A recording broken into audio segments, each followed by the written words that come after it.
El autismo hoy en día lo entendemos como un resultado de una serie de alteraciones de lo que son los mecanismos normales para relacionarse, para comunicar, para desarrollar fantasía que todos los niños tienen sin que nosotros les enseñemos.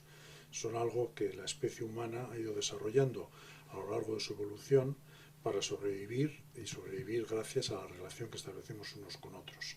Entonces, todos nosotros aprendemos sin que nadie nos enseñe a saber que el otro tiene un pensamiento, que el otro tiene conocimiento, que el otro tiene emociones, que el otro tiene intenciones, y entonces vamos ajustando desde pequeños, vamos ajustando nuestro comportamiento, nuestro lenguaje, nuestra actividad a la de la otra persona.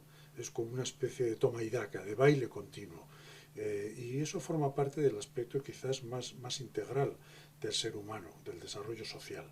El desarrollo social es lo que ha posibilitado nuestro desarrollo como especie y el que seamos tan eficaces en tantas cosas. Las personas con autismo tienen unas deficiencias, unas limitaciones básicas en esos mecanismos que son tan consustanciales con el desarrollo humano. Y por tanto, pues se alteran mecanismos muy básicos para establecer relaciones, para disfrutar de los demás, para entender a los demás, para entender el mundo. A medida que vamos conociendo más sobre el autismo, ya hemos abandonado la idea primitiva de hace 40 años de que tenía que haber una zona que estaba afectada. Sabemos que son muchas y sabemos que igual que hay muchos tipos de autismo, muchos cuadros de autismos, ahora hablamos en plural, pues va a haber muchas causas también de esos múltiples casos de autismos. En todos ellos está el cerebro está afectado, es decir, no se debe al trato de los padres, no se debe a los aspectos sociales o familiares, sino que se debe al desarrollo del cerebro. Y no hay una zona solo, hay unas zonas de la amígdala, por ejemplo, donde está el reconocer a los demás, reconocer las emociones de los demás, que sabemos que tienen anomalías concretas.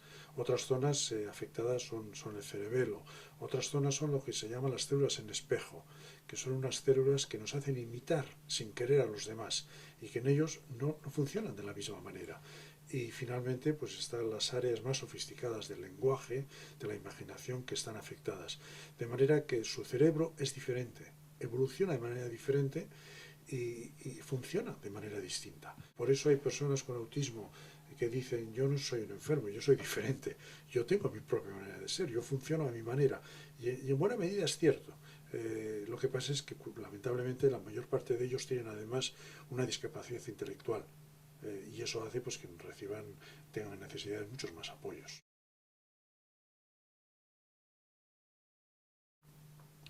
Las causas de los trastornos del espectro autista se dice que son una combinación de aspectos genéticos y de aspectos del entorno, de cosas que le han pasado a la criatura. Dentro de esos dos polos, el mayor peso se da a las causas genéticas. El autismo es el trastorno más genético que tenemos en psiquiatría infantil. No hay ningún otro que sea más genético que él. Y es un trastorno que sabemos que se transmite en determinadas familias, que los hermanos tienen mayor frecuencia y que no responde solo a un gen. Hace años creíamos que sería un cromosoma, un gen. Ahora sabemos que son múltiples y realmente tenemos que ir afinando más. Yo pienso que con las nuevas tecnologías vamos a poder hacer muchos avances en este sentido, pero las causas genéticas son la base de la fragilidad o de la vulnerabilidad para tener este problema. Sobre esto se puede añadir problemas, por ejemplo, prenatales o perinatales, que sería el factor del entorno. Ahí sabemos que hay una mayor frecuencia de problemas en el parto, de hemorragias en los primeros meses del embarazo, y se ha especulado mucho sobre la importancia de posibles tóxicos o factores pues, del entorno, factores de los metales pesados, del mercurio, etc. La verdad es que las investigaciones que se están haciendo no aportan gran cosa. Presumimos que tiene que haber aspectos del entorno que actúen sobre los genes, pero eso todavía nos queda por descubrir. Se están haciendo en los países nórdicos estudios de seguimiento realmente de miles de familias, de miles de personas que están embarazadas, para tratar de detectar aquellos que luego desarrollan autismo, ver si habían tenido exposición a determinados factores del entorno, factores tóxicos.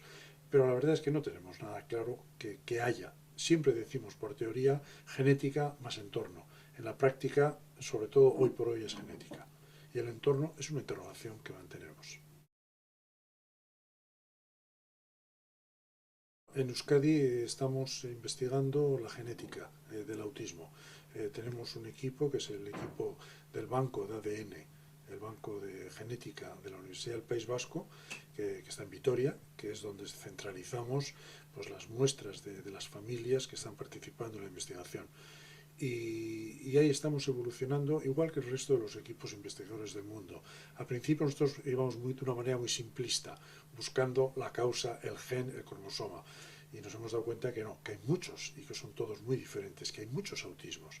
Al final el autismo va a ser debido a muchas enfermedades diferentes, enfermedades que van a ser raras, pero que juntas en su conjunto producen el autismo. Es un poco como el retraso mental. Uno puede tener retraso mental por problemas genéticos, por problemas en el embarazo, por problemas en el parto, por haber tenido una infección después de nacer. Y pensamos que va a ser una cosa parecida. Entonces, la esperanza que tenemos en el estudio que acabamos de iniciar de nuevo otra vez en la UPV es el estudiar con las nuevas técnicas, con lo que se llama laboratorio en un chip, el lab on a chip, que son pues, nuevas técnicas de ordenador, de microcomputadores que nos ayudan a procesar a una información, la información genética a una velocidad escalofriante que antes no podíamos imaginar. Entonces, pues esperamos que siendo capaces de estudiar mejor a las familias y teniendo esas nuevas técnicas, pues que vamos a poder ver más luz para ayudar en el consejo genético. Estamos también estudiando, acabamos de iniciar un proyecto con la Universidad de California para estudiar aspectos inmunitarios. Sospechamos que hay fenómenos de autoinmunidad en una parte de ellos, igual que sabemos que hay otras enfermedades pues de tiroides, de hígado, que uno produce anticuerpos contra sí mismo, pues hay algunos estudios norteamericanos que han identificado que hay un grupito, hablamos de igual un 10, un 12% de personas con autismo que pueden tener ese problema. Y vamos a replicar, vamos a reproducir el estudio de California aquí y vamos a ver si nosotros también encontramos algo que nos abra una nueva puerta para ayudar a todas estas personas.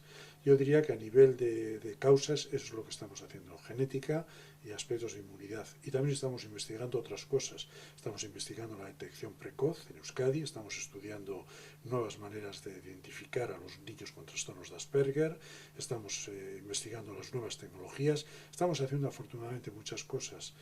Yo creo que es una necesidad y que es una obligación ética. Todos tenemos la obligación, es un mandato ético el investigar en estas causas para las personas que apoyamos y para las generaciones futuras.